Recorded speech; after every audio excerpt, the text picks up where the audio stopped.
Who's ready to go?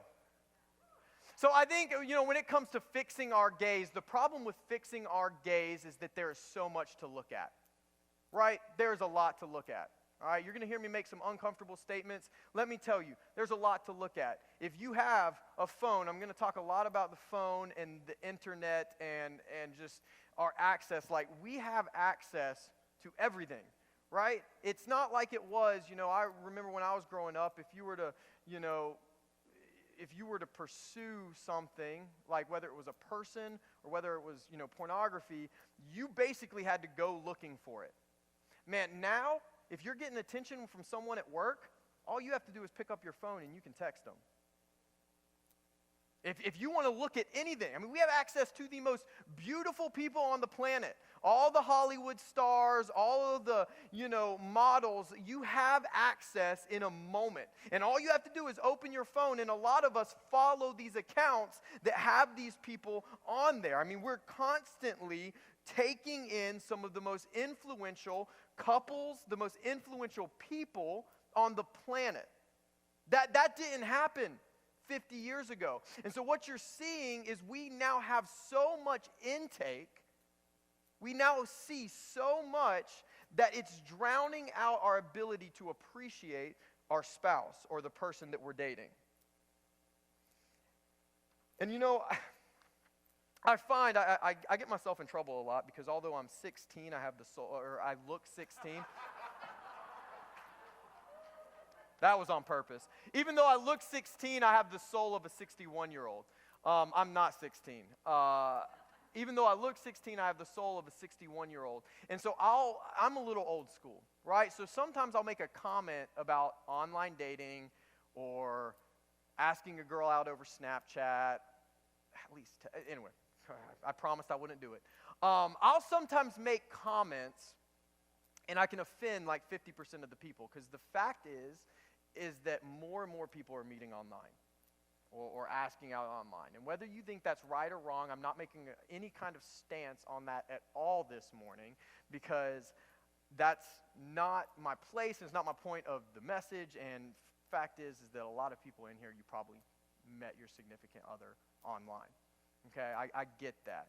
But if you're going to do the whole online dating thing, if you're going to swipe or click or whatever, there's some things that you need to know. This really isn't in the Bible, I'm going to be honest. This is just kind of fun, and it's going to help some people out in here. You need to hear this. And it's a great intro to get you kind of break the ice for what we're going to talk about.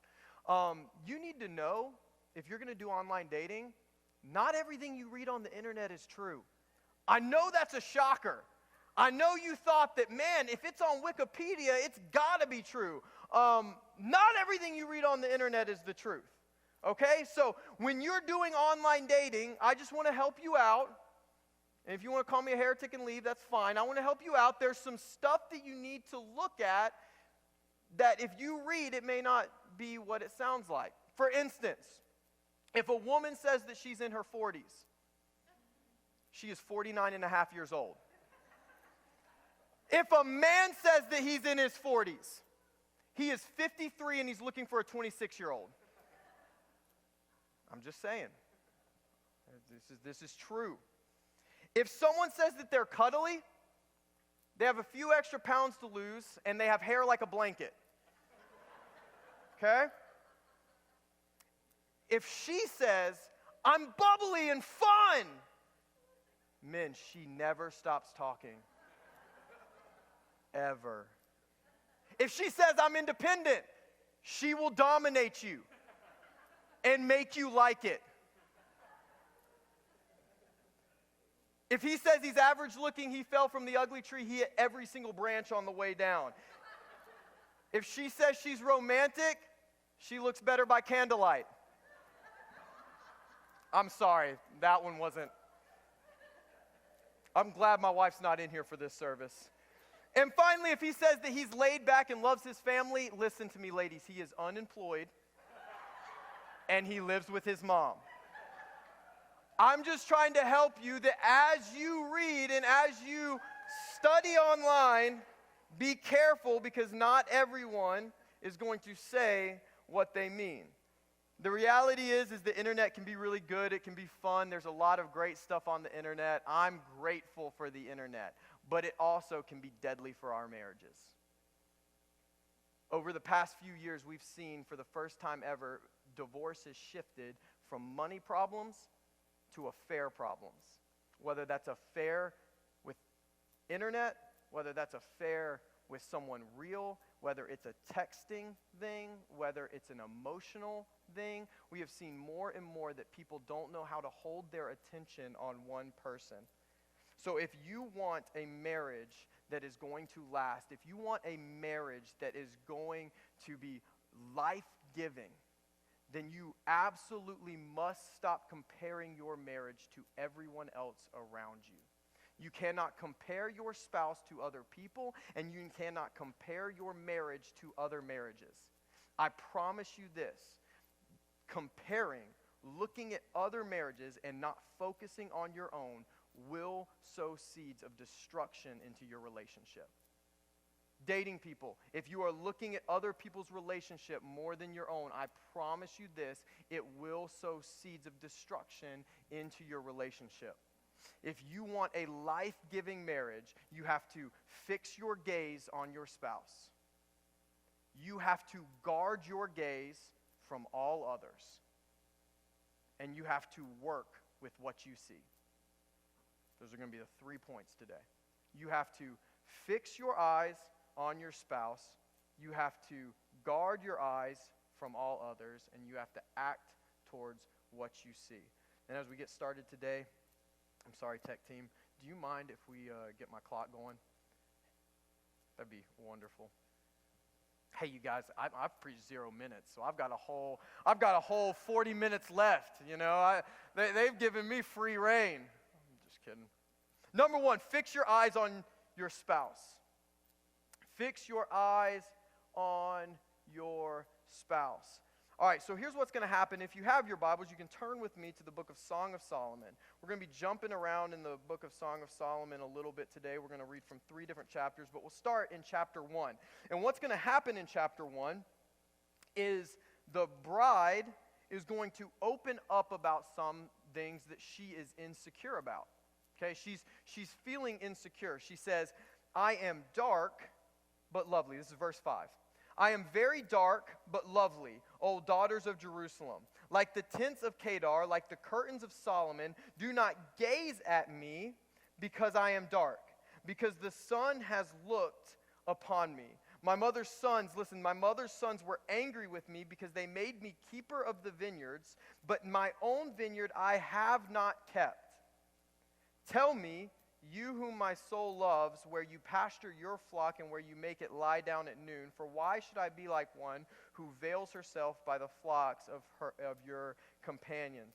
So this woman is worried. She's insecure about a couple things. And I will tell you, the Bible preaches truth because she has the most middle school girl moment I've ever seen in my life. And she might actually, they get married pretty young back then. But what she does is she says, look, I'm pretty. And she's like fishing for compliments. That's what we call it. Like, she's like, I'm pretty. But then she says immediately what in verse 6? She says, don't look at me. Right? This is like when someone says, hey, just don't look at me. She says, I'm pretty, but don't look at me. Why? She's insecure about how she looks. But that's like her surface level. See, I think we read it and we're like, dark skin. I mean, now with everybody going to mega tan, ultra tan, spray tan, lotion tan, it's attractive. Like we in our culture, it's a good thing to have darker skin. But back then, you really were trying to go for like a lighter, paler skin. That was kind of the epitome of like beauty back then. And so she's nervous because she's darker than most women, and she's worried that her husband won't find her attractive. And so she has like this surface level insecurity, but you'll see that she has a deeper insecurity that's kind of underneath. Right? Because what does she start talking about immediately afterwards? She immediately starts talking about afterwards how she has failed her family and her brothers treat her like a failure. Now this will preach. Because I know my wife will sometimes come to me and she'll be like, I just don't feel pretty today, right? My wife is stunning. So listen, every woman in here, it happens to everybody. Just every woman deals with this at times. She'll come to me and she'll be, man, I don't feel pretty, but I know that so often is that when she's the most insecure, it's rarely about her looks, it's usually about something that's happened before. Either someone did something to her, or she felt insecure about something she said, or something she did.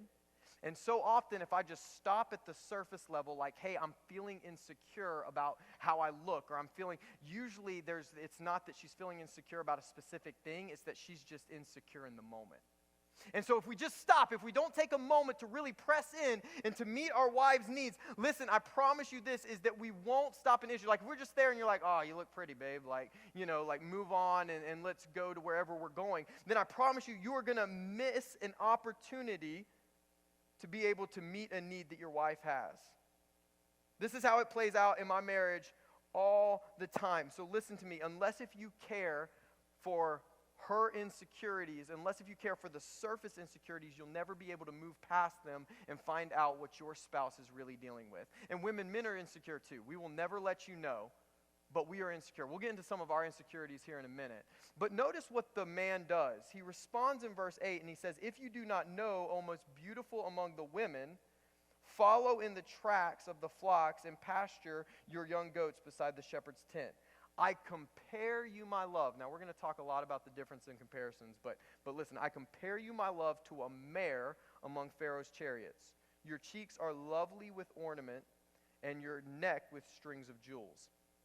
So she's all self-conscious about how she looks. She's self-conscious about her brothers. And what he does, he assures her that she has a purpose with him. He says, listen, I'm going to give you, my flocks for you to take care of. But then he moves past that and he deals with both insecurities. He takes the time to see her and he's going to deal with both insecurities. And he says, I compare you to a mare among Pharaoh's chariots. Now, this is important because we're going to have to stop here and explain this a little bit. So a mare was Pharaoh's female horse. Men, times have changed. I do not recommend you calling your wife a female anything. Not if you want to live. Okay? That's not the marriage advice we're given. You have to understand that Pharaoh's mare was a beautiful white horse. And not only that, so Pharaoh in Egyptian theology, right? If you ever seen the movie like Mummy, the Pharaoh was considered a god.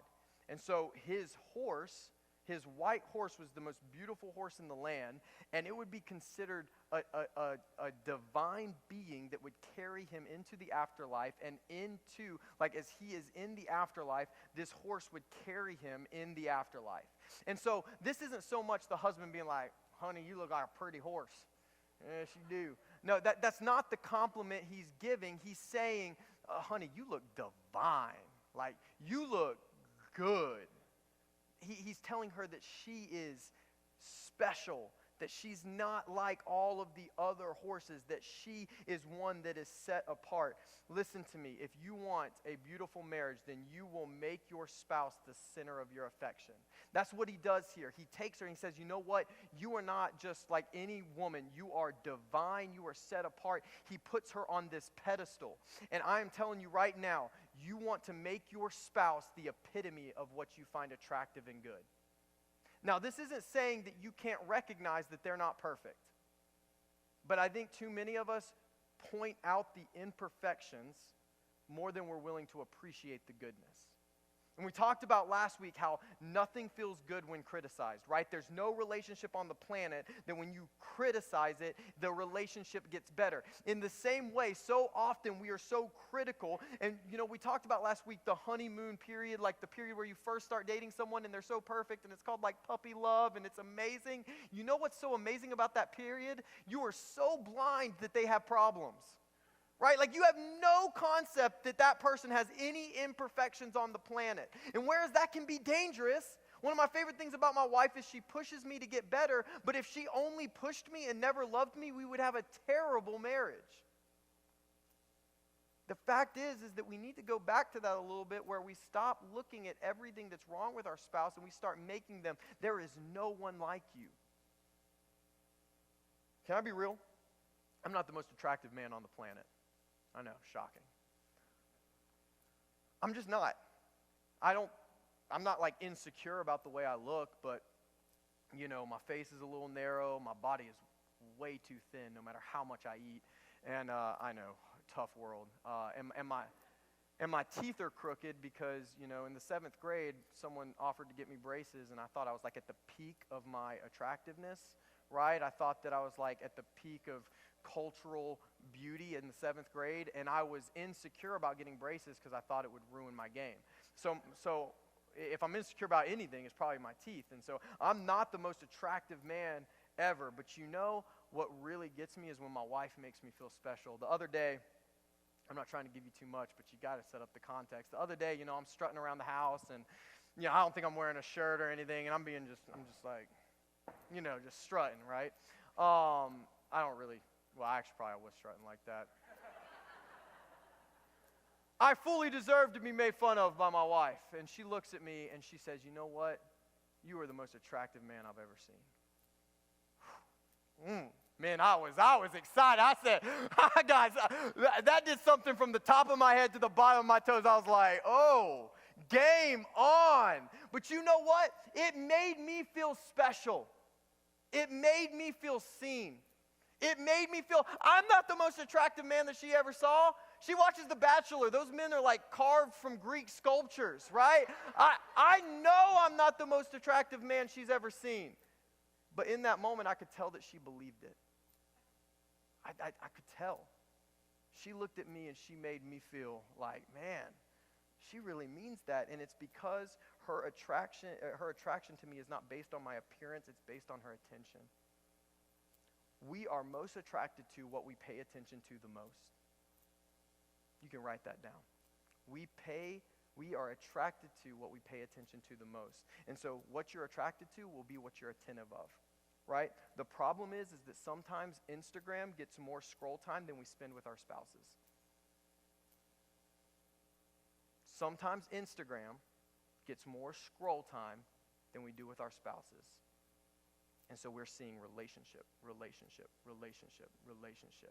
And all of a sudden we don't value ours because those relationships look more attractive to us than our own. Men, of course you're not going to be satisfied with sex if you're following Reddit pages or Instagram accounts or something that says, yoga pants are us or something like that. That is completely made up. Young men, don't go look that up. I don't think it's a real handle, but if it is, I didn't know when I said it. I made it up. Someone's going to leave. Man, did you hear what that pastor follows on Instagram?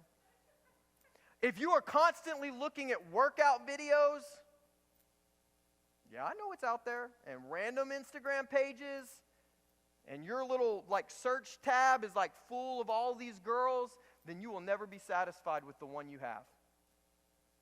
You just won't. You won't, and you can change that, by the way. It's generated based off what you see. I mean, not completely. Like if you follow a bunch of trucks, they throw girls out there just because they know you're a breathing male. But it is an algorithm. Some of you are like, what is he talking about? It pops up what you're looking at. The problem is not you being attracted to your spouse. It's not their appearance. It's what you're looking at. It is. It's what are you paying the most attention to. And that's why these 2 points really come hand in hand. You have to fix your gaze on your spouse. You have to pay attention to them. You have to make them feel like they are the center of your attention. It's not that you are blinded to the fact that you want them to get better, but you want them to get closer to God. You don't want them to get better because you're comparing them to someone else. Do you want them to get better because you've spent time with Jesus or because you've spent time looking at someone else's relationship? That's why the second thing that you have to do, you have to guard your eyes from others. In chapter 2, I love what they say. They say, as a lily, she says in chapter 2, verse 2, he says, as a lily among the brambles, so is my love among the young women. She says in verse 3, as an apple tree among the trees of the forest, so is my beloved among the young men. With great delight I sat in his shadow, and his fruit was sweet to my taste. Now, I'm not an expert in Hebrew, but I can translate that. And if you don't, ask your parents on the way home, because I'm not explaining that one on a Sunday morning. Notice something. They both say that they're special in comparison with everyone else. Now, I want to be careful because I just said not to compare. I'm going to go back and forth here. But let me tell you, it's different when you're not really comparing, when you're really just saying, hey, you are special among all people, right? Like what he says is he says, listen, all other women are just brambles, and she's a lily in the midst of them. And she says, man, he is an apple tree in the midst of all these dead, crooked, like not life-giving trees. And you know what? It makes me feel good when my wife makes me feel like I am an apple tree in the midst of trees. But can we be honest? Because if we're going to be honest anywhere, we might as well be honest at church. This does not magically happen. In our church culture that idolizes marriage, and we act like marriage is the center of church sometimes, I think that we can get this idea of almost like a love at first sight, and like when you find the one, everything's going to be perfect, and you'll never be attracted to another person for the rest of your life. And I don't want to be unromantic, and I don't want you to sit here and be like, man, that guy has problems. But the fact is that kind of preaching leads to affairs. Because your feelings don't know right from wrong. And if you just think, man, I'm going to pay attention, I'm just going to love my spouse for the rest of my life, and everything's going to be just great, and I don't have to show them attention, and I don't have to avoid my gaze from others, I promise you this, that you will find your feelings attaching themselves to the closest thing around you. Your feelings, they don't understand. They don't know. And listen, I only have eyes for my wife. I want you to understand this. I only have eyes for my wife. My wife is the most beautiful woman on this planet. But I only have eyes for my wife not because I'm perfect, but because I intentionally look at her and her alone. I am intentional about where I look. And I only have eyes from her because I protect them from wandering. The problem is that we are constantly surrounded by stuff to look at. Men, what you look at, it matters. And the more your eyes wander, the less you will enjoy your marriage. Because what happens is you begin to place your attraction on someone else, and your attraction, it is not endless. So if you are constantly placing it on others, you will not come home and appreciate your wife. If you cannot go into the gym without looking at another girl, you need to stop going to the gym. Because your appearance, your in-shapeness, you may need to go into the gym. You may really need to get in shape, but you getting in shape is not worth the intimacy of your marriage. It's just not. I promise you, you being solely focused on your wife will do more for your intimacy than your six-pack will. I promise you. I do a 30-day challenge, I swear to you. And it may seem extreme that I'd be like, hey, don't go to the gym. Some of you need to delete Instagram. Some of you need to throw your computer down the garbage chute and burn it. Some of you need to listen, this is going to sound extreme. Some of you are getting attention at work, and you need to change jobs, change desks, change something. Because it may seem extreme, but here's what we do. We protect our marriage before we have to. We want to protect our marriage before we even have something to protect it against, so that we don't have to fix our marriage when everything goes wrong. We want to protect our marriage so we don't have to fix our marriage. Protect your marriage so you don't have to fix your marriage. If you do the work before there is a problem, you can survive the problem when it comes. Listen, I work out. I actually have a couple gym memberships, not because I work out enough to justify any of them, but just there's a few places that I'll work out on depending. So I'm not going to throw anywhere under the bus, but some places I'll work out at, they'll have the bench press right in front of the squat rack. And it's like the squat rack faces the wall, which is either a horrible design or a genius design, depending on how you look at it, right? I can tell you that there are people in the gym that really enjoy that design. They love that design. There are days that I don't, chest day's Monday. There are days that chest day gets pushed back to Tuesday or Wednesday. There are days that I'll just skip bench pressing. Why? Because there'll be certain people at the squat rack, and they'll be wearing certain things, and I don't need that in my peripheral. And that may seem crazy. You may be sitting here, and you may be like, is that pastor that weak? Does he really not have control of himself that much? Listen, it's not about my control. I'm a man. Like, I'm a pastor, but I realize I'm a man, and the enemy is going to tempt me as much as he tempts anyone in this room, so I'm going to protect myself before I ever have to. I am going to keep myself pure because, listen, I've struggled before. We'll get into me before. I've struggled before. I'm not man enough or pastor enough to admit that I'm human.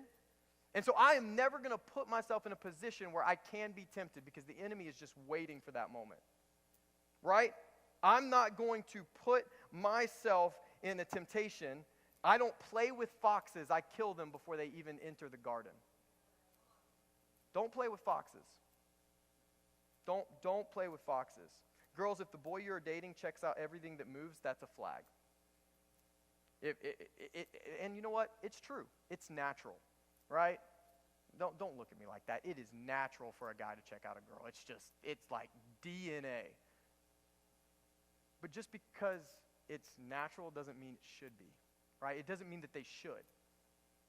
In fact, if you can't control your nature, you shouldn't be getting married. If your boyfriend can't control his nature, you cannot marry him. I'm just giving you advice.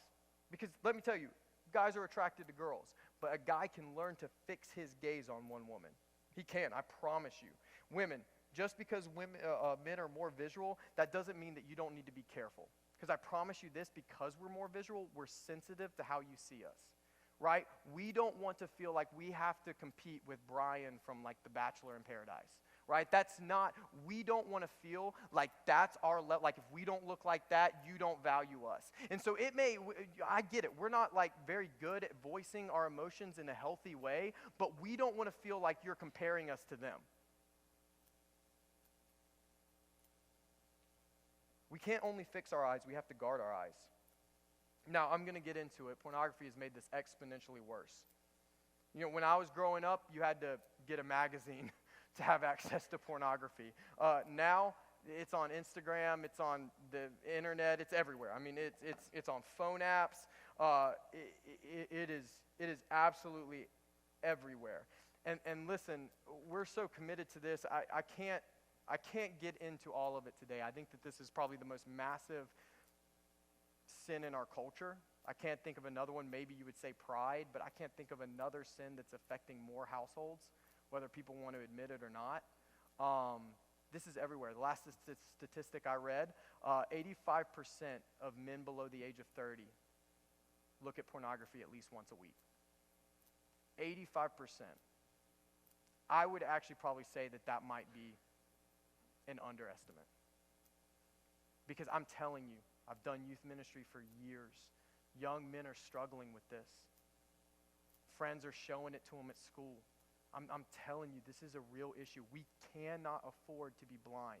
We cannot just sit here and pretend it's not happening. If they aren't hearing from us the truth, then where are they going to hear it? I'm not afraid to preach this on a Sunday, because I will always preach truth, and I'm always going to come against what is dominating our culture. And right now, I'm telling you, pornography is dominating our culture.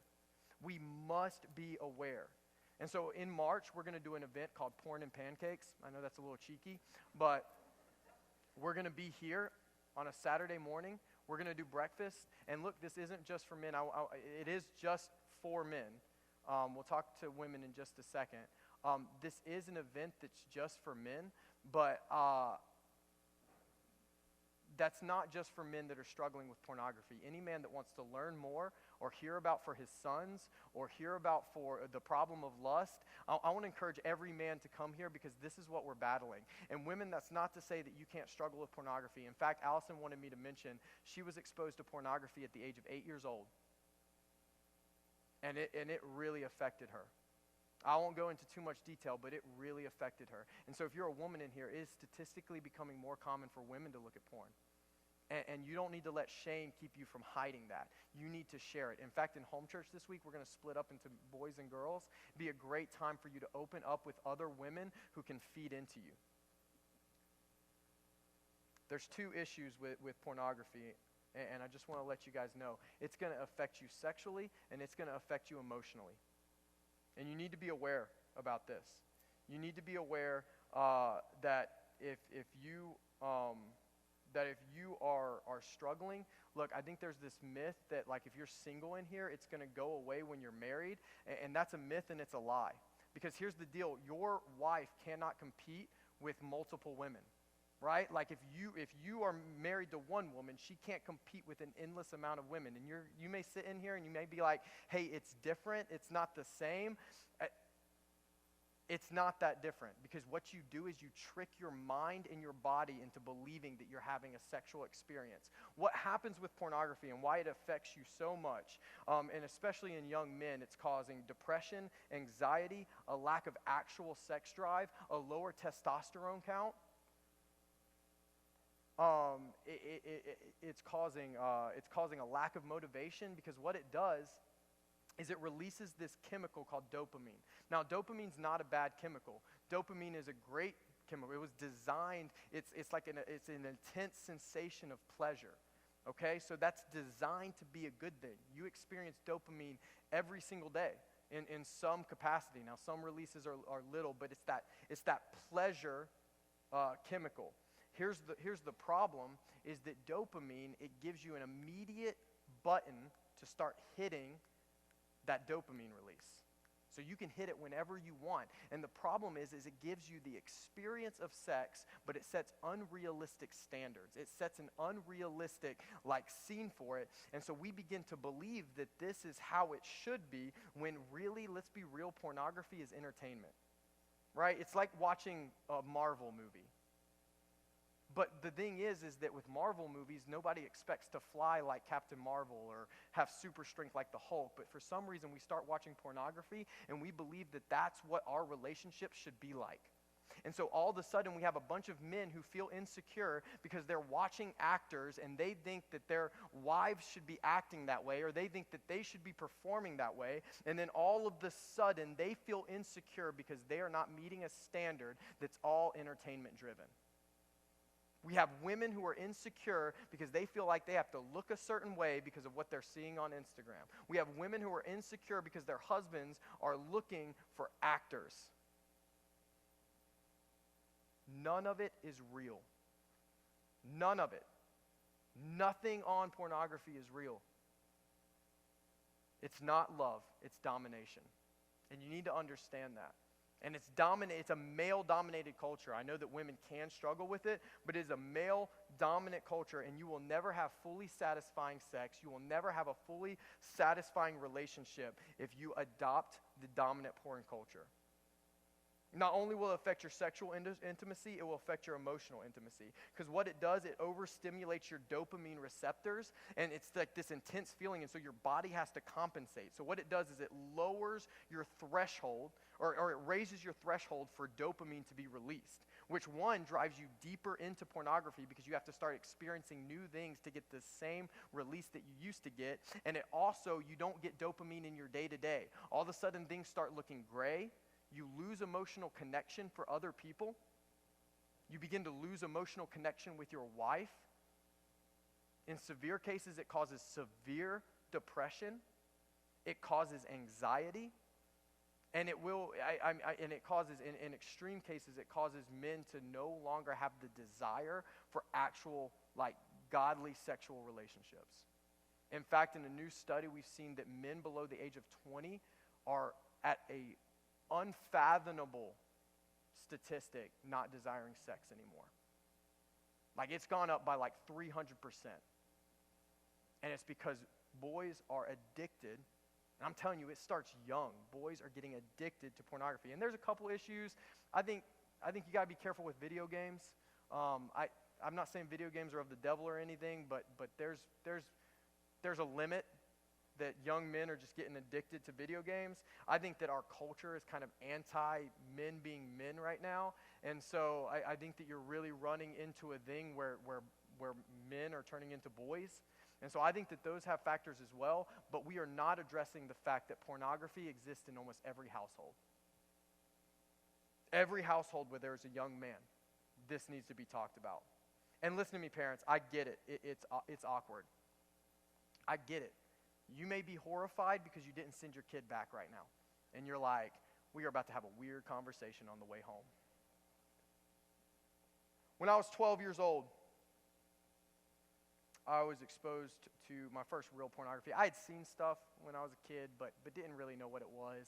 I had heard stupid comments from my friends about, I'm not going to say what I heard, but I want to keep some sanctity up here. But when I was 12 years old, I went to a beach trip. And the owner of whatever beach house had like a magazine. I can still remember to this day. I'm 29 years old. So 17 years ago, I can remember to this day that magazine. Breaks my heart. It like seared itself in my brain. I wasn't a Christian at this point, and I didn't really know, but I knew I liked it. I stole that magazine, slipped it in my backpack, and took it home. Parents never knew. That started something that lasted over a decade of my life.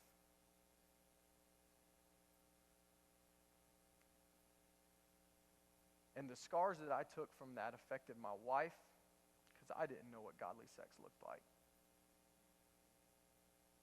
It affected me. When I did give my life to Jesus, it was the sin that made me feel like I wasn't saved and I was disgusting and God couldn't look at someone like me. Look at me. It matters. Parents, don't be blind. If you feel weird about your pastor being open about this, then I'm sorry.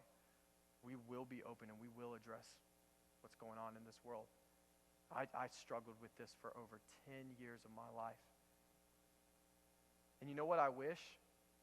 I wish that someone had been equipped to talk to me. I don't blame my parents. They busted me a couple times now. Those are fun stories. But they didn't know what to do. They had no idea. The internet pornography was just becoming a thing, and they didn't know how to address it, and I don't blame them for that. I'm not angry with them for that, but I wish that they had embraced the awkward and talked to me as a young man, because I felt like, okay, let's just sweep it under the table, and I learned to sweep it under the table. And anything in darkness thrives. Church had no idea how to deal with it. Church was like releasing books like Every Man's Young Battle, but it was talking about like, pinup posters. It's like, that is not what I'm struggling with. Parents, I can't tell you how to parent, but have these conversations before you think you need to. Because I promise you, the enemy is trying to tell your kids what sex is. The enemy is trying to tell your kids, hey, this is how you can find full pleasure and full joy. I'm telling you. And we cannot let, the sad thing is that pornography has taught some people more about sex than their parents have. The church has to do better. I'm done with the enemy having a voice in our children's ears. And maybe you haven't given them a phone, but I promise you, from doing children's ministry, I don't want to freak anyone out here, and I don't want to hash out old wounds anywhere, because the chances are, in a room this size, there are people in here, you have been sexually abused. You have been hurt by someone. I know kids who have experienced porn pretty much from the time that they could remember anything, because their parents would watch it in front of them.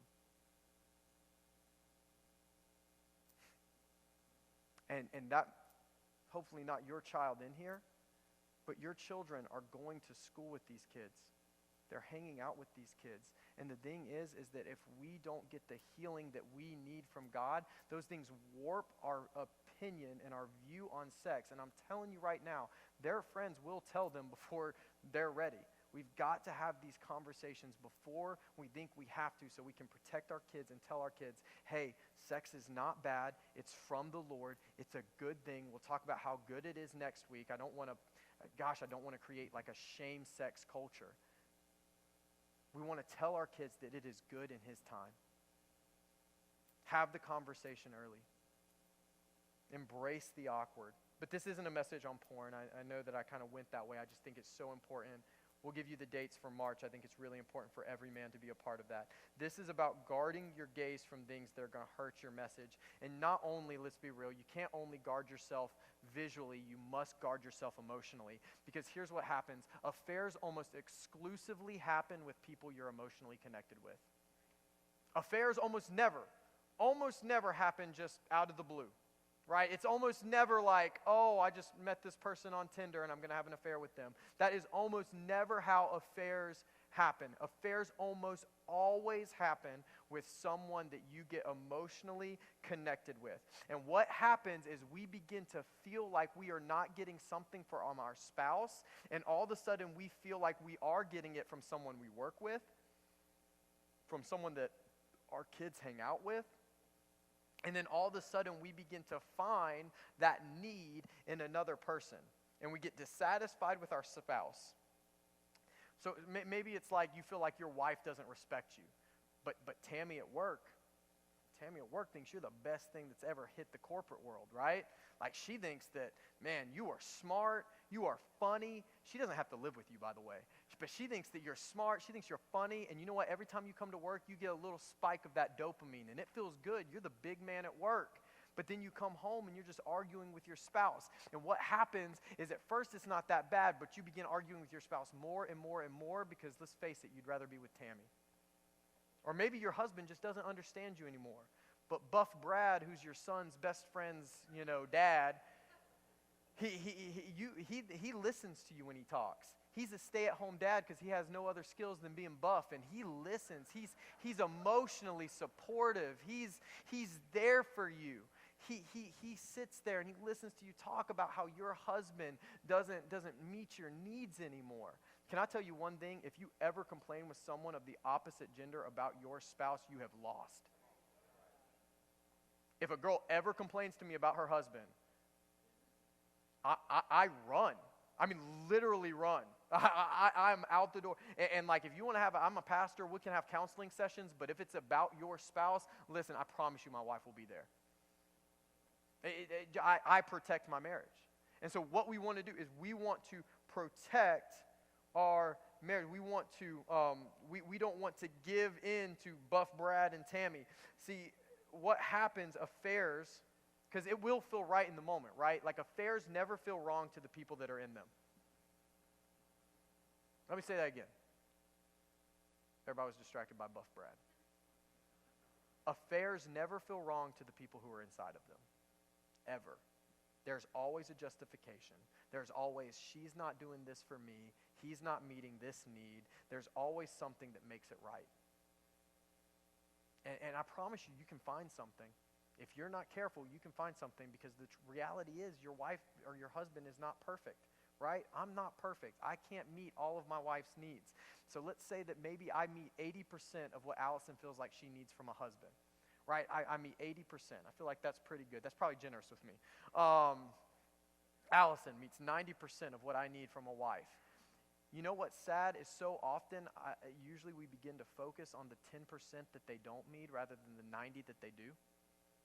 How crazy is that? This person can be perfect for us in like every way, but then we see that 10% that they're not, and we're like, man, I wish that she did this. And the dangerous part is that so often we will find that 10% in someone else, and we will begin to appreciate that 10%, and we'll begin to feel less and less satisfied with the 90% we have, until sadly there are people who will trade the 90 for the 10 that they find in someone else. Don't look at me. Do not give up on your marriage. Because listen, your satisfaction shouldn't be solely based on your spouse anyway. Your satisfaction should be based on God. And as God fills you, as He is the sole source of man, hey, I am satisfied in the Lord, and it's okay that my wife doesn't have this 10% or that 20% or whatever it is. We can work on it, but I'm going to be grateful because I'm more focused on the 90% that she is rather than the 10% that she's not. I promise you that God will radically change your marriage, and all of a sudden you will be able to appreciate your spouse again. All of a sudden you will be able to love them the way that you did when you were first dating. But you will not do that if you keep comparing. So I want to end with point number 3. And it's going to be extremely practical and just give you a few things to take home with you and work. Because here's the thing. You have to not only fix your gaze, you not only have to avoid your gaze from others, you have to work on what you're looking at. Right? Right? Number 3, you have to act on what you see. So, for instance, in Song of Solomon chapter 1, the girl was insecure, and he doesn't just feel a certain way towards her. He vocalizes it. he tells her, like, no, like, you are the Pharaoh's mare. Listen, your feelings don't matter much if you don't act on them. Right? Like, your feelings aren't going to matter much if you don't act on them. And in fact, we're going to see in chapter 6, I'm just going to read the first couple verses. It says, "Where has your beloved gone, O most beautiful among the women? Where has your beloved turned that we may seek him with you?" These are other people who are asking the bride this. Now she responds, "My beloved has gone down to his garden, to the bed of spices, to graze in the gardens and to gather lilies. I am my beloved, and my beloved is mine. He grazes among the lilies." So what she's saying, they're asking like, hey, where is he? And what she says, listen, my husband has gone out, and he's going to go and he's doing some kind of work and bringing them back for her. So what he does, he doesn't just feel that she is special, he shows her that she is special. And I will tell you this, your feelings will follow your actions. One of my favorite terms that's so overused, but it actually is very true. Fake it till you make it. I'm telling you, that is like prophetic. Because the more that you act a certain way, I promise you, your feelings will follow what you do. And so if you are like, yeah, I love my wife, but you never show her, I promise you that you will stop loving your wife. So I want to give you 4 things to do, and we're going to do these really quick. Number 1, don't let compliments go unsaid. If you think it, say it. Don't let a compliment go unsaid. If you think something at work and you're like, you know what, my wife, like, she looked really good this morning cuddling with our son. Like, it was adorable. Send her that text. Take time to send the text. Don't let compliments go unsaid, because they don't know what you're thinking, and slowly you will realize that, man, they don't know how beautiful I find them, or they don't know how much I respect them, or they don't know that I appreciate how much he works. Like, we don't know. We can't read minds, and so often because we feel it, we assume they know it. They don't. Don't let compliments go unsaid. Number 2, initiate. Men, if you're going to be the leader of your household, lead your household. Lead it relationally. Don't make your wife plan the date night. Don't make your wife plan every time that you guys have an emotional encounter. I get it. We're not the most emotional people in the world, but you plan an emotional encounter with your wife. You take the time to set aside and be like, you know what, we're going to go on a date this night. Hey, you know what, we're going to talk about our feelings this night. Do something. Initiate something with her. Women, initiate. Make a move for your husband. Do something. Anything. You can take a step towards us and we get turned on, right? Like, do something that shows us that you desire us. Don't make us beg every time that we have a physical need met, or that we feel like we need a physical need met. Because so often, it's like our house over our intimacy, over our sexual intimacy, is a war zone.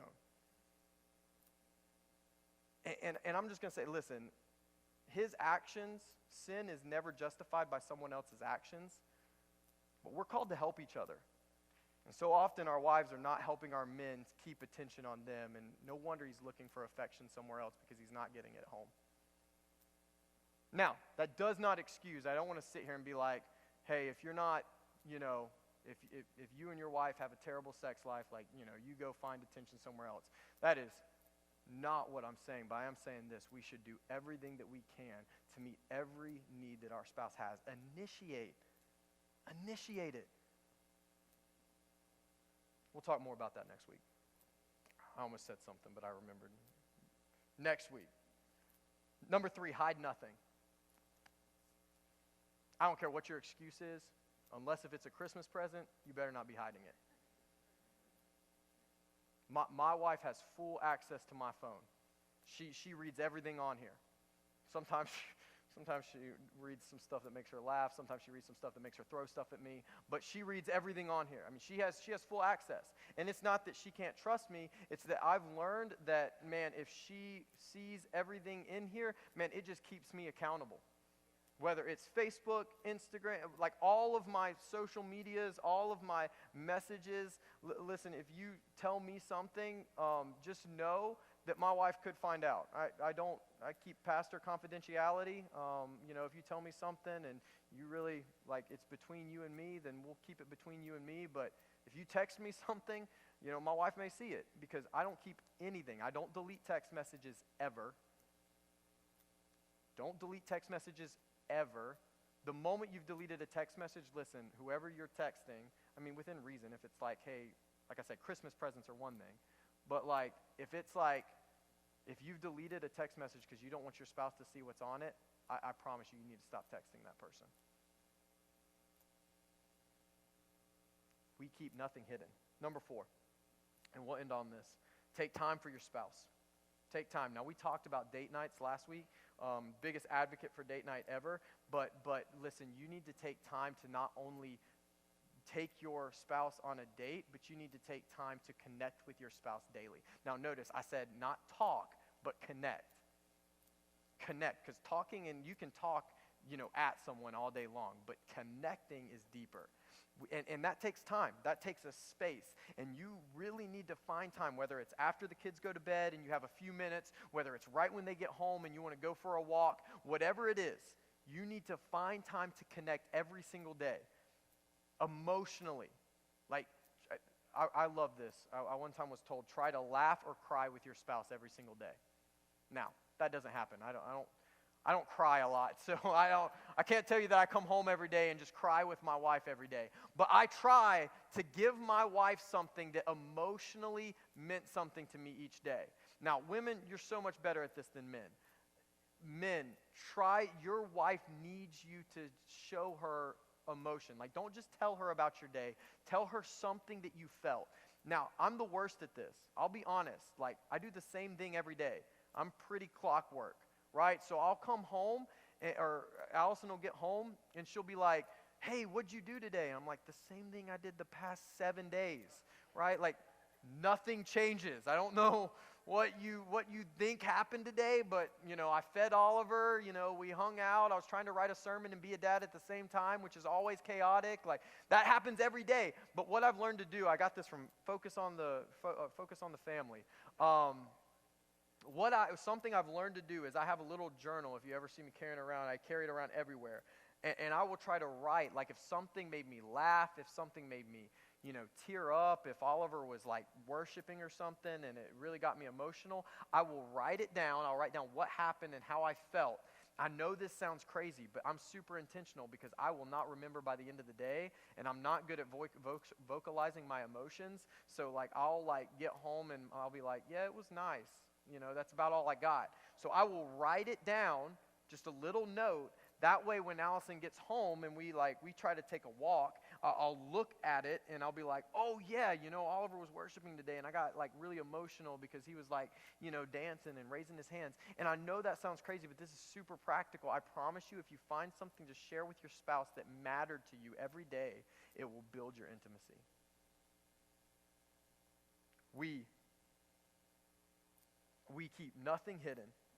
We initiate.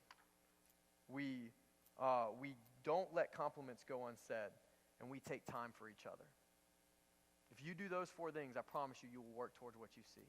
We don't compare our spouse to anyone unless if we're telling them that they're better than everyone, right? We don't ever compare our spouse to other relationships. We don't compare our marriage. And Instagram's so false. It's the highlight reels of people's life. Trust me, my Instagram, it does not depict an accurate portrayal of my week, right? It's never real. But so often we look at people's happiness and we say, man, I don't have that. We're not going to compare our marriage to other people's marriage. We're going to focus on our marriage. We're going to focus on our spouse, and we're going to fight for it. Would you pray with me? Every head bowed, every eye closed.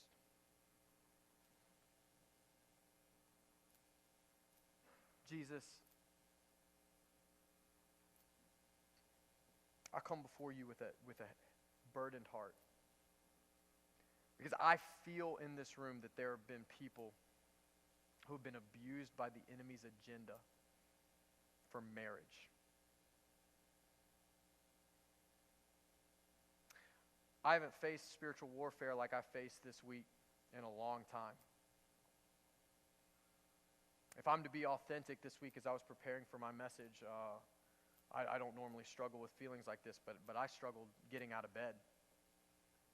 Whereas normally I'm driven, I'm work oriented, I'm I'm passionate. Man, I really struggle with feelings of sadness and depression. And God, I really believe, I've been praying about it all week. I really believe that the enemy hates marriage because it's impossible to walk in our calling if our marriage is not good. It's impossible to have peace if there's no peace in our marriage. It's impossible to love well when our marriage is not loving well. And so the enemy attacks our marriages because our marriages are supposed to display the pure love of you. And so often we are getting a warped view on our relationship with you because we have conformed to what the enemy is doing in our marriage. And so we come together this week and we say no more. There are going to be people in this room and you go home to face spiritual warfare over your marriage. There are people who are going to go home and they're going to be tempted to look at something that they shouldn't. I don't want anyone in this room to be unaware because the enemy is real. He is active. He is alive. 1 Peter 5:8 says that he prowls around like a roaring lion just looking for someone to devour.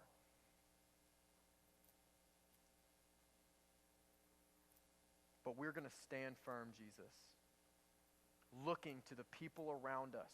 We are not alone in this.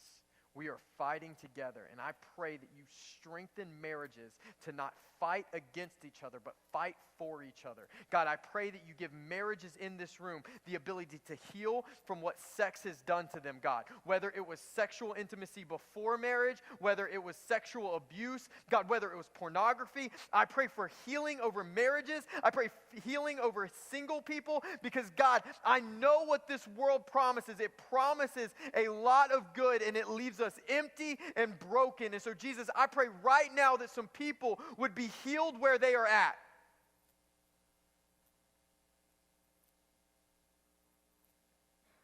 I pray that we would learn to fix our gaze. God, that we would guard it from all others. And that we would work and fight for a relationship that's worth having. We love you, Jesus. In your name we pray.